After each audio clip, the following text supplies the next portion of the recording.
Hi friends, teachers choice YouTube ఛానల్ని ఆదరిస్తున్న మీ అందరికీ కూడా ప్రత్యేకమైన ధన్యవాదాలు. ఈరోజు మనం వీడియోలో కొన్ని టాపిక్ థంబ్నెయిల్లో చెప్పినట్టుగానే మరి కట్ ఆఫ్స్ సంబంధించి కంటే కూడా అతి ముఖ్యమైన అప్డేట్ ఒకటి ఇవ్వబోతున్నాను. మనకి ప్రాసెస్ ఏం జరుగుతుంది, సెలక్షన్ ప్రాసెస్ అనేది ముఖ్యంగా ఫస్ట్ మనకి ఎప్పుడైతే ఇప్పుడు ఫస్ట్కి ఉంది అభ్యంతరాలు అబ్జెక్షన్స్ 20వ తారీఖు అయిపోయిన తర్వాత ఇప్పుడు ఫైనల్కి మనం రిలీజ్ చేసి ఒక 2 రోజుల్లోనే వెంటనే రిజల్ట్ ఇస్తాడు. రిజల్ట్ ఇచ్చినంటే చాలామంది అభ్యర్థులు అడుగుతున్నాడు జిఆర్ఎల్ అంటే జనరల్ మెరిట్ లిస్ట్ ఇస్తాడు. అదొక ప్రాసెస్. ఏంటంటే జనరల్ మెరిట్ లిస్ట్ అంటే ఏంటంటే రాసిన 1వ వార్డు దగ్గర నుంచి చివరి వార్డు వరకు ప్రతి ఒక్క మార్కులు అభ్యర్థి యొక్క మార్కులు కూడా దాంట్లో ఉంటాయి. అంటే రాసిన అందరి యొక్క అభ్యర్థులు దాంట్లో ఉంటాయి. జిల్లాల వారీగా లిస్ట్ వచ్చేస్తుంది, దాన్ని జనరల్ మెరిట్ లిస్ట్ అంటారు. సో ఆ మెరిట్ లిస్ట్ని బట్టి మనం వాళ్ళ యొక్క ర్యాంక్స్ని ఏ కేటగిరీలో ఎంతమంది ఉన్నారు అనేది మనం అప్పుడు ఎగ్జాక్ట్గా మనకు ఓపెన్ కట్ ఆఫ్స్ వచ్చేస్తాయి. సో అది general merit list. So general merit list అనేది హార్ట్, రాసిన ప్రతి ఒక్కళ్ళ మార్కులు కూడా దాంట్లో ఉంటాయి. దాని ప్రకారం మనకు మెరిట్ లిస్ట్ వస్తుంది. దాని ప్రకారం మన కట్ ఆఫ్స్ ఇవన్నీ డిసైడ్ చేయొచ్చు. ఎవరి జాతకాలు ఏంటనే మొత్తం కూడా జనరల్ మెరిట్ లిస్ట్లో ఉంటుంది. పెద్ద గాబరా పడవలసిన పని లేదు. ముందు వీడియోలో నేను ఆల్రెడీ వీడియోలో చెప్పినట్టుగా ఈ సర్వేలు నమ్మి మనం గాబరపడవలసిన పని లేదు. ఆ జనరల్ మెరిట్ లిస్ట్ని బట్టి కట్ ఆఫ్స్ ఎన్ని ఉన్నాయి, ఎన్ని పోస్టులు ఉన్నాయని మనకి ఈజీగా 100% క్లియర్ పిక్చర్ వస్తుంది.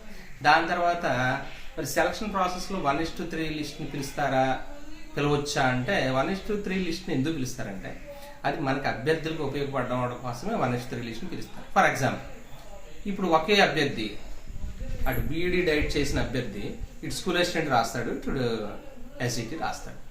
రాసినప్పుడు 2 సెలెక్ట్ అయ్యాడు అనుకుందాం. 2 సెలెక్ట్ అయినప్పుడు మరి 1:1 పిలిస్తే తన ఎస్జిటికి వస్తే అటు స్కూల్ అసిస్టెంట్ కూడా వెళ్తాడు. దాని ప్రకారం ఏమవుతుంది, ఆ పోస్టు బ్యాక్లాగ్లోకి వెళ్ళిపోతుంది. అంతే మార్కులు తర్వాత ఉన్న అభ్యర్థికి లాస్ అవుతుంది కాబట్టి సో అలా బ్యాక్లాగ్లో పోస్టులు వెళ్లకుండా ఉండడం కోసం ఇలా 1:3 లిస్ట్ని పిలుస్తాడు. అంటే 100 పోస్టులు ఉంటే 300 మంది వస్తారు. మరి దీంట్లో కొంతమంది ఇన్ఎలిజిబుల్ క్యాండిడేట్స్ ఉంటారు, ఆల్రెడీ వేరే జాబుల్లో డిఎస్సి నోటిఫికేషన్ తర్వాత వేరే జాబుల్లో జాయిన్ అయిన వాళ్ళు ఉంటారు. కాబట్టి వాళ్ళందరినీ ఫిల్టర్ చేసి ఎగ్జాక్ట్ లిస్ట్ని 1:3 పిలిస్తే దాంట్లో ఎగ్జాక్ట్గా ఐడెంటిఫై చేసి వీటిలో ఫిల్టర్ చేసిన తర్వాత జాబ్స్ ఎవరైతే నీడ్ అయి ఉన్నారో వాళ్ళ తర్వాత జాబ్, ఫర్ ఎగ్జాంపుల్ జాబ్ వచ్చింది అనుకోండి, ఇంకొక జాబ్ వచ్చింది, దాని తర్వాత ఉన్న క్యాండిడేట్ని పిలుస్తారు. సో దీనివల్ల అభ్యర్థులకి 100% ఉపయోగం కాబట్టి లిస్ట్ ప్రకారం పిలుస్తారు.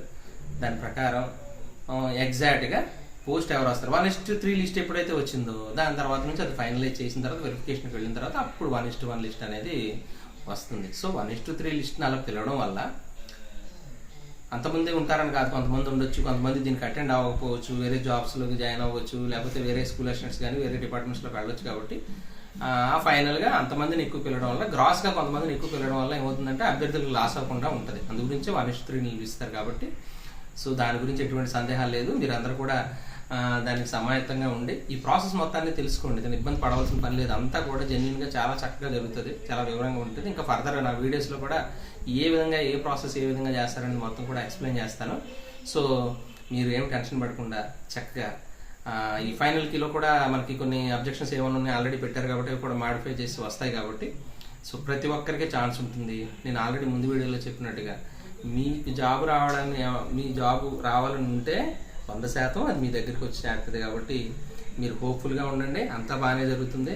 ఎక్కువ కట్ ఆఫ్స్ వీటి గురించి టెన్షన్ పడి పక్క వాళ్ళందరినీ కూడా టెన్షన్ పెట్టకుండా చక్కగా హోప్ఫుల్గా ఉండండి, అంతా బాగానే జరుగుతుంది.